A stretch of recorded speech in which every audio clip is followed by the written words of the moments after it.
What's up, guys? Lupen here. Today we're going to be talking about a little bit of rotation, some stat priorities, and also talents too. I recently got a request to do this video to kind of break down general rotation, playstyle, just how to really optimize Balanced Druid, because there is a little bit of a trickiness to Astral Power and when to use things and when not to use certain abilities as well. So before we jump into talents, rotations, let's talk about gear a little bit too and kind of what this looks like. So Mastery is technically our highest statted secondary stat. Obviously Intellect is priority, and I would always recommend simming anything before you do it, but generally speaking, Intellect is always going to hold a very, very high stat value, especially as your Mastery goes further up. Because there is some soft capping built into the system. I'm not quite sure what it is for Mastery for Druids, but I know there is some there for Crit and Haste. So really you want to be targeting gear with Mastery. If you're just leveling a Druid, or you're kind of maybe re-rolling to a Druid, or you're a different spec like Resto Guardian or Feral and you're trying to get a balance set ready, I would look at Mastery gear first and foremost, because that's going to give you the biggest benefits during your eclipses. And that's really when you should be optimizing. And when we get to rotation and talk about that a little bit, that is your window to do your damage. Druids, Balanced Druids, damage outside of eclipse is very negligible. Honestly, you really are just spending most of your time trying to get back into an eclipse as soon as possible. If you're not in an eclipse, almost all the time you're doing something wrong. So you can see a lot of my gear even to Mastery, some Verse, Haste. This was just because I got a 226 chest out of my Great Vault for the week. Mastery Crit, Haste Versed, which is not horrible. And we'll talk about Crit here in a second and why that's not a very high valued stat. But you can see overall, I try to target as much Mastery. I'm sitting at about 29%. I do have the buff on right now. Let me take that off real quick. I'm at 28, so not bad. A lot of my sims are leaning towards the closer I get to 30% Mastery, the more I should be looking at other stats such as Haste and Verse. And you'll notice I didn't say Crit. And the biggest reason for that is because of our preferred legendary, which is Balance of All Things. Now you can craft this on either your feet or your legs. For me personally, it worked out best because I did just get these pants last week in Mythic off Hungering. So I now have a perfectly statted, some solid 95 Mastery pants too. So keep that in mind. If you're waiting to craft a legendary to see what you get, personally, this is such a strong legendary that I would just craft it and just kind of stick to it with whatever it is. Haste Mastery is the way to go for this one, just so you always have those stats locked in. And then 235. The other legendary that is also worth mentioning is Primordial Arcanic Pulsar, very similar to the Azurite traits from last expansion. But with this, it's every time you spend 300, so you can kind of plan for it a little bit more. I've not crafted this one actually, just because Balance of All Things is pushing ahead in most rated content. Technically, Primordial Arcanic Pulsar is, I think, technically better for Mythic Plus, where you're going to be kind of going in and out of Eclipse maybe a little bit more fluently, just because of the fact that it is the overall dungeon. And really, when you're doing a Mythic Plus, individual boss damage, yes, it's important, but really your damage over the course of the entire dungeon is more important at the end of the day. Obviously, that can be tailored a little bit depending on Tyrannical or Fortified, right? But everything is going towards that Timer Mythic Plus, so that's what you're looking for. But regardless, I have wanted to do some of this testing. I've just been crafting some other legendaries in the meantime. I actually have quite a bit of Soul Ash. I could craft this if I wanted to. But looking at this, Balance of All Things, your go-to. I would definitely lock that in first and foremost with everything you do. It feels very good every time you get into an Eclipse. And just so you guys can kind of understand what it is, it's 40% crit right away, and it's 8% that's every second that diminishes. This was actually 10% at the beginning of the expansion, and they had to nerf this. Rightfully so, because it does feel very good. So with this legendary, crit is very devalued because of that. Generally speaking, what you're doing is you are, building up your astral power here, so that when you hit that eclipse, you can just boom. You see, I just crit double back to back 10Ks. with that, because of the fact that I have that balance of all things legendary. And that's your general too when we get to playstyle here in a second. That's kind of how you're looking to play around too with this legendary, and just in general with Boomkin. You know, that is their general playstyle. Maximize your eclipse windows always. So stat wise, obviously sim it. That's my first and foremost. Like when I look at my current sims with my druid, actually looking at haste is starting to become devalued now because of how much of it I have.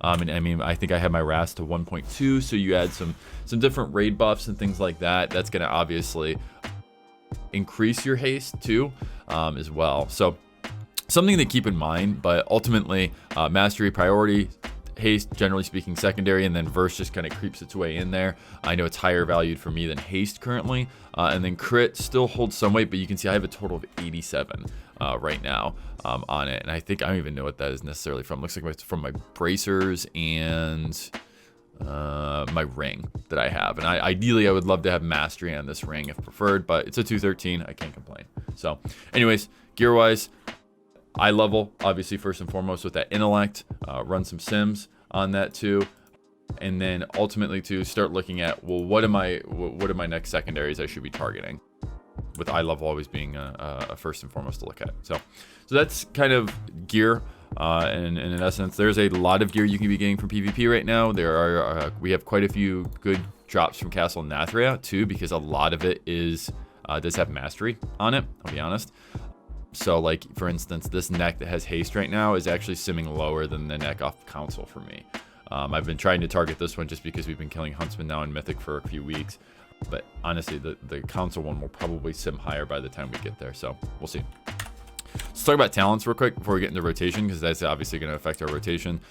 What you're seeing right here up right now is general single target raid build.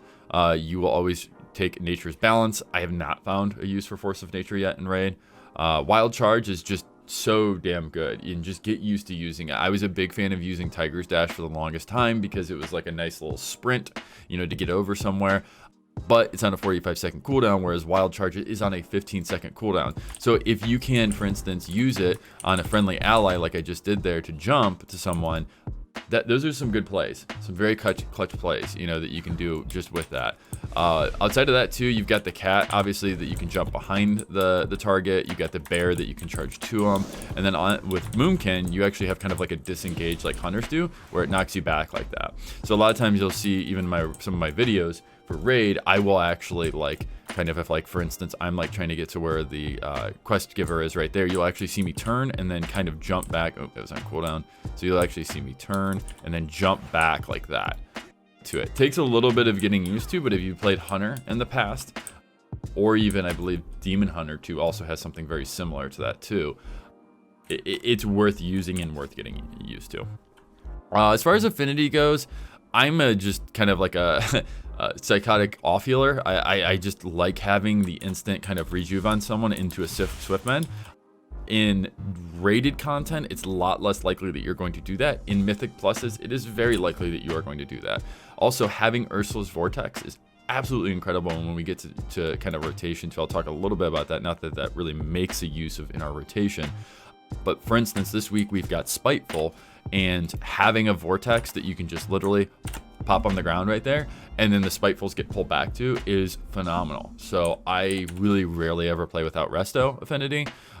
Guardian serves its place too, and Cap Roar is definitely great, having that frenzied regen, but I really like that having the ability to off heal too. And then Feral Affinity, not bad. I mean, the movement speed's very nice, but I see Guardian and Feral seeing maybe a little bit more of a niche in PvP a lot of times, and maybe on some higher keys Guardian maybe fits that need, but I've yet to really find a good use for it. Next row, we'll just start with Mighty Bash. Great to have a stun, but I will say every class in the game besides Mage has the option to get a stun. So generally speaking, if you're in melee trying to stun something as a Moonkin in either Raid or Mythic Plus, you're doing it wrong, really, I would say, just because you should not be that close at all. Mass Entanglement for a week like this week with Spiteful is amazing.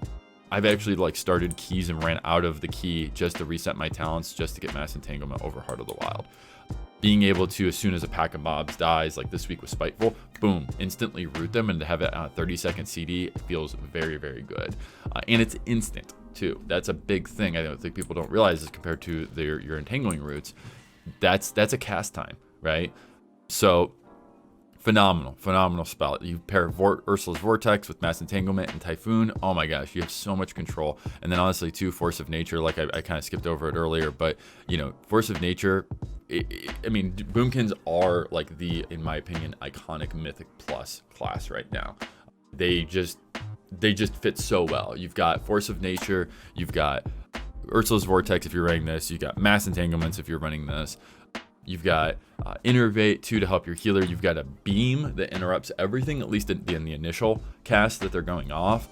You've got Barkskin and Wild Charge to try kind of for defensives. You've got a Soothe. You've got a Hibernate. I mean, it's just incredible the amount of utility the Boomkin Druid has.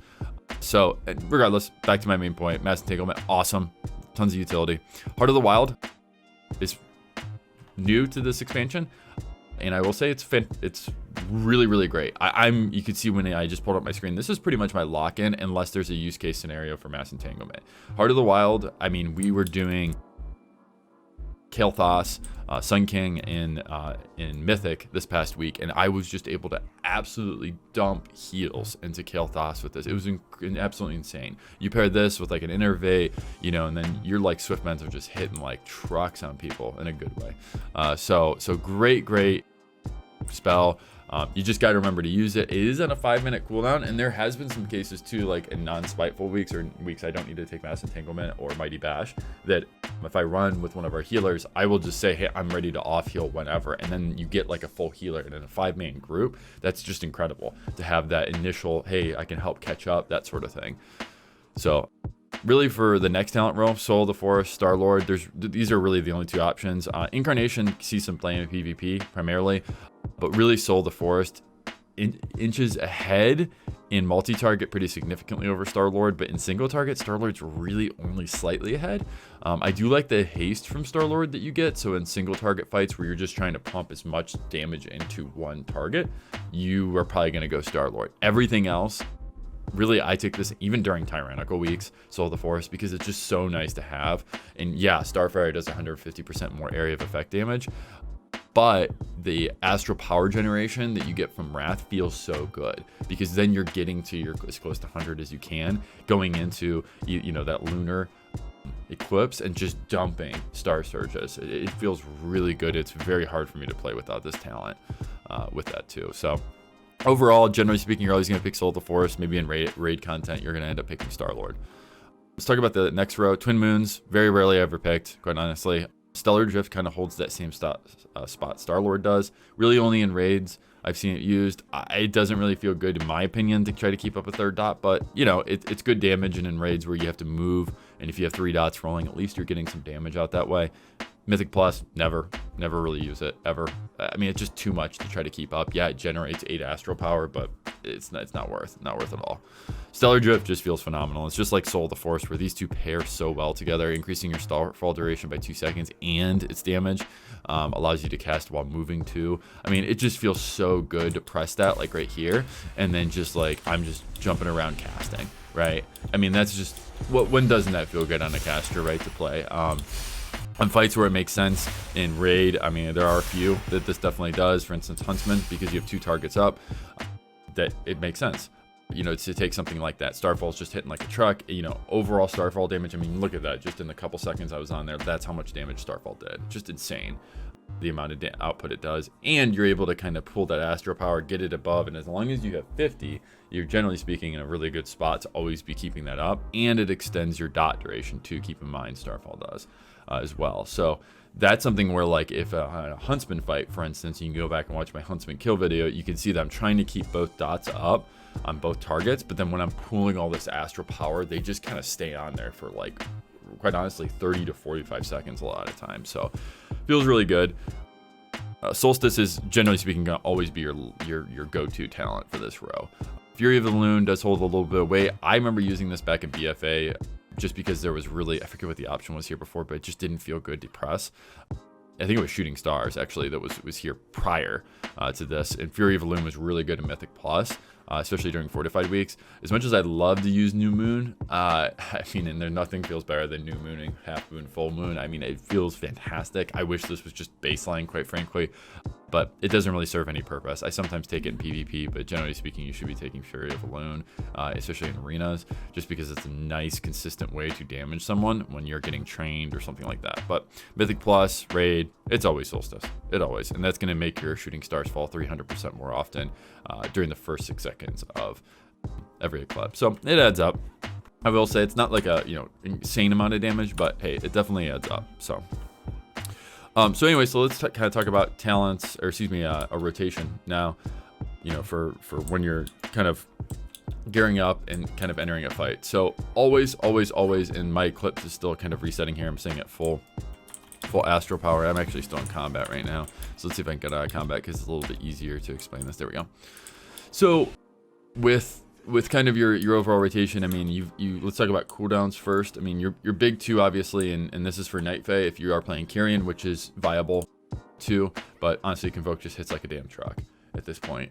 Celestial Alignment, 3-minute cooldown. That's gonna, give you both eclipses and allows you to double dip, as well as 10% haste for 20 seconds. The other side of this too is you can tie it with Convoke, and then you're going to get the chance of Star Surges, Moonfires, Wraths, obviously all of that stuff. They did just recently are going to be hotfixing it, so full moons can no longer proc off of this either. So something to, or in PvP content, excuse me, PvE content, I believe that they still plan on keeping it open. So let's just kind of look at, single target rotation first, and then I'm going to switch around and go back to kind of how to play around with Mythic Plus. So single target rotation, pre-pull for Raid, it's always going to be 2 Wraths. And then you're going to go straight into dumping your eclipses into this. You're going to dot after that, and then you're going to press your cooldowns, okay? And you can see here that I am actually dotting everything and completely draining my pool here as well. I have seen some guides out there saying that, hey, you should keep a certain amount of astral power going into this, but I personally like to have none, because as you can see, I just convoked once and I almost got a full bar of AP. So I tend to try not to cap it a lot of times. But after that, after you get through that first initial burst sequence, and you can see I actually have my my device tied to this as well, because it is a 3-minute cooldown. The inscrutable quantum device, it's on a 3-minute cooldown, so that pairs up perfectly with celestial alignment. So do the full rotation, get my dots up, and then you're in that eclipse just kind of spamming. And generally speaking, and I'm just going to kind of go back into a regular eclipse for this explanation, but pretend like I just hit my natural celestial alignment. I'm just dumping astral power, and you kind of need to make it. You can see I'm kind of generating it in the background. As you have celestial alignment up, you should be really looking to get as many Star Surges as possible, because it is boosting your overall damage for every single one of those Star Surges, right, that you're doing. So it's just going to keep getting bigger and bigger and bigger. But you do need to kind of make a call eventually, and this usually will happen where I dot everything, I get into my celestial alignment, dump everything, and my dots are, generally speaking, if I'm not popping Starfall, coming up at the end of that celestial alignment.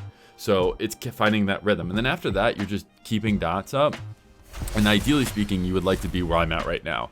I've got this trinket up, so I'm gonna hit the trinket, and I'm sitting at 100. It's bad that I capped that. Then I just dump into it, right? 10k, 9.5k almost, so, or a little bit over. So, and then just kind of building it up, right? So you can see here as I'm building it up, I keep going. While I'm getting close to capping, I'm gonna dot because I'm getting close. Okay, I'm probably gonna cap a little bit over here, which I did, and then boom, now I'm just going right back into the next one, right? Boom, boom, boom. I'm also gonna press Convoke here during my eclipse after my astral power is drained, right? Because if you look at it, it's a 3-minute, a 2-minute, and a 3-minute, 3-minute and a 2-minute. So you can technically use celestial alignment, Convoke together, then Convoke on its own, celestial alignment on its own, and then it's all gonna fit back together here at the end too, because overall 6 minutes, right? So something to keep in mind, with this. I've seen a couple people talk about, when do you use celestial alignment, when do you use Convoke, when do you use them separately. Always on pull, you're generally speaking using them together, or you're trying to use them as much as possible together, but you need to make that judgment call. If the fight's not going to be up, for you to use another celestial alignment, in which some cases that's very possible for some of these Mythic Plus or raids, then you just go ahead and use Convoke. I mean, just make sure you're doing it within an eclipse so that the star surges coming from that can then also benefit that eclipse too that you're in. So something to keep in mind with that, but generally speaking, you're pooling your astral power outside of celestial alignment and Convoke to do as much damage as you can. Ideally, you'd like to do 3 star surges going right into an eclipse. Now, how do you do this then with Starfall, right? So let's go back to our talents. Make sure you're gonna go Soul the Forest here. Oh, I'm in combat. Let's get out of combat here.